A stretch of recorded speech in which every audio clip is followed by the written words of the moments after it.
Can you explain to us what your feelings are and what kind of the emotional toll has been the last week or so?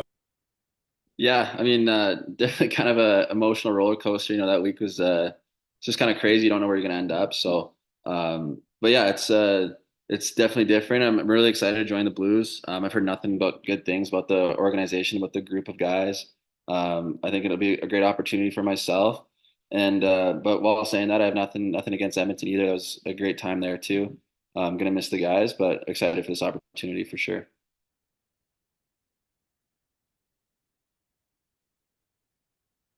Dylan, this is Jeremy Rutherford from The Athletic. Talking to a few people, this offer sheet idea, the two of you kind of originated with Broberg. What was your mindset and what did it take for you to decide, yes, I want to do this?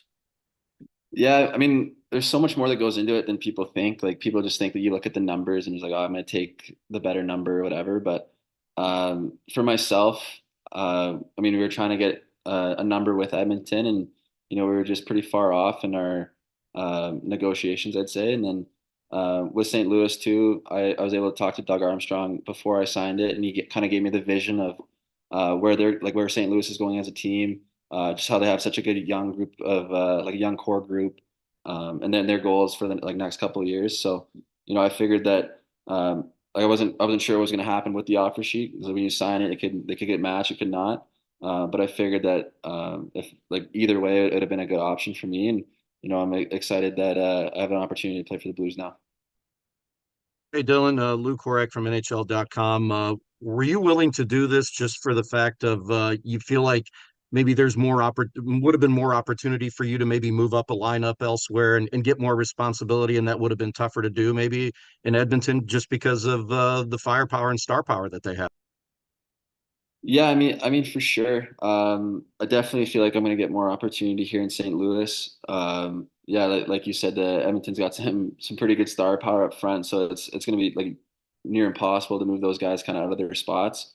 And I think for me, it's I don't know. I'd say it's a bittersweet pill to swallow, just because you're gonna miss all the guys. That's a good relationship with the guys up there, but at the same time too, I'm excited for the opportunity. I'm excited to be part of this young group of guys here in St. Louis, and excited for the opportunity.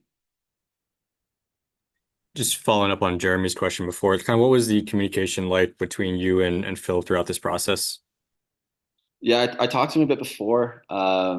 It was just a weird thing, like the offer sheet thing. It doesn't really happen often, so we're both pretty new to it. So, but yeah, I talked to him a bit before. After we signed it, I just said congratulations to him, because either way, he was getting paid. So, it's always a good thing for him. And we are kind of talking throughout the whole week here, because we just didn't hear anything from anybody until 7 a.m. this morning my time. So.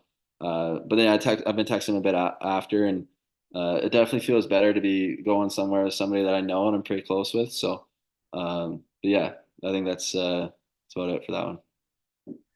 Dylan, last Tuesday when this announcement was made, I think everybody around the NHL, their jaws dropped. Two offer sheets to two players from the same team. What were you doing? Like as soon as it hit the internet and everybody reacted, did you see that reaction and what were you thinking?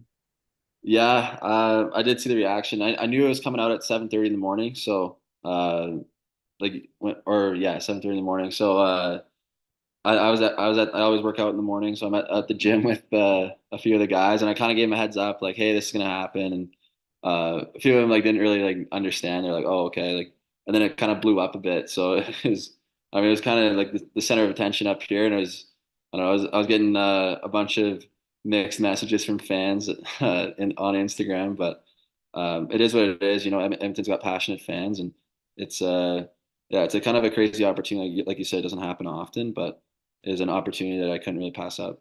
And where are you, if you don't mind me asking? Just at home right now. I live in Bragg Creek, Alberta, like just outside of Calgary. So. What was that playoff experience like for you this year? And do you feel like just being a part of that is going to help you along in your career here? Yeah, I think it'll help for sure. I mean, that playoff experience was incredible. Like we went on such a good run, and we were two shots away from winning the Stanley Cup. So, it's definitely it was hard way to end it, but we were very proud of ourselves for just what we accomplished in that playoff run. And I think for me as a player, it allowed me to grow and kind of just gain a lot more confidence, playing in those big games, some crucial times, and trying to produce a little bit here and there is it's definitely big for the confidence, and I'm just trying to build off that to start next year. Dylan, you mentioned talking to Doug Armstrong about the vision for the Blues. What was it about his vision that kind of sold it to you? Yeah, I just think I like where his head was at. He was talking about how he wants to build a young core group of guys that kind of build up together. And I think now we got like 10 first round picks under the age of 25 or something. That was like his goal, is to accumulate first round picks. So, with the young core group of guys we got here, I think in the next couple of years, we could be a very, very good team. And it's exciting to think about. Do you have any personal connections to Blues players at all? I just know Jake Neighbors a little bit. He's a Calgary guy. I played against him growing up a little bit, and I've seen him, hung out with him a couple times. So I just know he's a great guy, and I've actually been texting him this week. So I think he's pretty excited, and I'm excited to be on the same team as him.